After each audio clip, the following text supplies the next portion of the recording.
Fiat currencies have won the war against cryptos, against gold and silver. And this is according to the head of the Bank of International Settlements, Augustine Karsten, who incidentally enough looks like the blueberry girl from Willy Wonka. But he said that the battle's been won. Fiat is winning because of all these trusted agencies that are behind it. And I just like to point out how wrong he actually is. I want to take a look at this article and then poke a couple holes in what he has to say. In an interview with Bloomberg, he said that the battle has been won. A technology doesn't make for trusted money, Carson said in an interview with Bloomberg TV on Wednesday.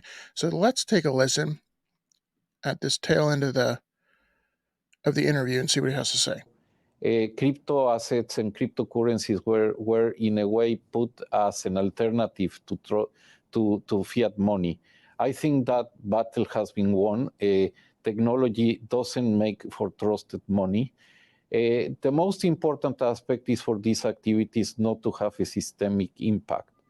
I mean, at the end of the day, if this grows dramatically and we have events like FTX, that at some point could have a systemic impact.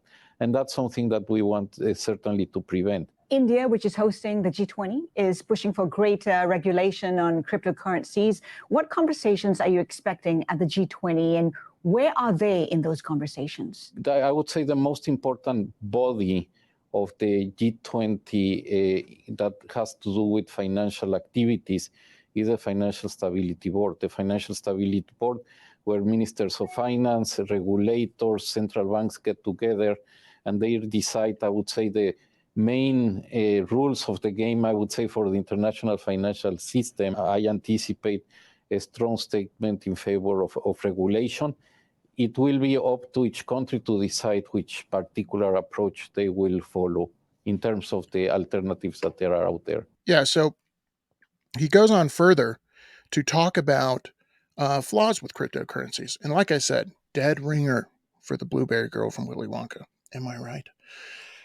So he says, first, cryptos lack a sound nominal anchor.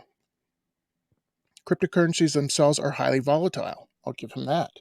Bitcoin's been up and down, up and down, up and down. But what is the nominal anchor of the US dollar? Because a lot of times people look at Bitcoin and they look at it as priced in US dollars. But if you look at eggs as priced in US dollars, is the dollar very anchored? If you anchor anything else to the dollar, everything's been going up in price. So it's all in how you look at it. Because if you look at fiat compared to goods and services, how sound is that money? Now, Bitcoin is new, which means it's going to be volatile. The adoption curve is at the bottom, meaning not a lot of people have adopted it. Therefore, it's highly volatile. And that happens with new currencies typically. But to say the fact that it's volatile and it's anchored currently to the US dollar means that it's not valuable, I think is naive. And that's not discounting the fact that the dollar itself is very volatile. Look at the prices of look at the price of homes, the price of everything that's gone through the roof the last year. $1 is still $1, and one Bitcoin is still one Bitcoin. It's just what you price it in. Secondly, he says fiat money is anchored in sorry, I had to laugh here. Trusted institutions like central banks that guarantee the stability of the currency. What?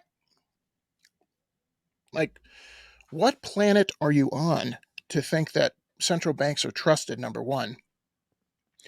Look at the last decade, what central banks have done or allowed to have happened. And he pointed out FTX, which I found interesting because FTX, if you didn't follow that, Sam Bankman-Fried was meeting with the SEC. He was meeting with government officials. And to act like, but for government regulation, we would have another one of these. It was because of the government that FTX was allowed to happen, because he was giving money to politicians. So they looked the other way. Sam Bankman-Fried was helping to write legislation for cryptocurrencies, the king of the Ponzi. So to act like these people up in Washington in their ivory tower, like, we really care. We care so much about financial stability, and we care about the little guy, is a joke. Okay. The reason cryptocurrency, specifically Bitcoin, is getting adopted by a lot of people is specifically because they don't trust central banks.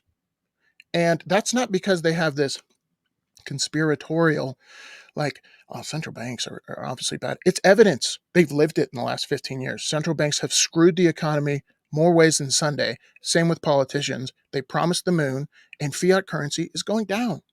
It is. Because at the end of the day, you cannot print more than you have more productivity than your output. And the United States has printed $31 trillion of it. Each person in the United States owes $94,000 in national debt. Each taxpayer is like $250,000. So to pretend like this isn't enabled by central banks and that cryptocurrency is somehow less trusted than central banks, maybe that's true today, but slowly but surely there's less people going to fiat and more people going to crypto because you don't control it. That's the entire reason. All right, let's go back to this article here. Of course he's going to say all this because he is a fiat overlord.